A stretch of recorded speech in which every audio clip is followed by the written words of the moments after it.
11 December સુધી હવામાન સૂકું રહેવાની આગાહી વચ્ચે ફરી એકવાર ઠંડીનો ચમકારો શરૂ થઈ ગયો છે।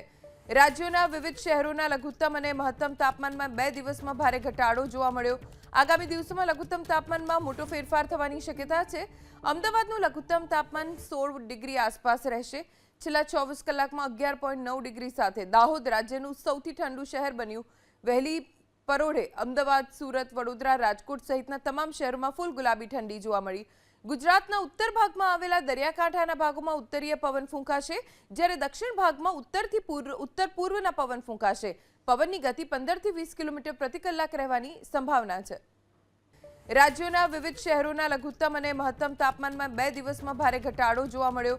આગામી દિવસોમાં લઘુત્તમ તાપમાનમાં મોટો ફેરફાર થવાની શક્યતા છે। અમદાવાદનું લઘુત્તમ તાપમાન 16 ડિગ્રી આસપાસ રહેશે। છેલ્લા 24 કલાકમાં 11.9 ડિગ્રી સાથે દાહોદ રાજ્યનું સૌથી ઠંડુ શહેર બન્યું।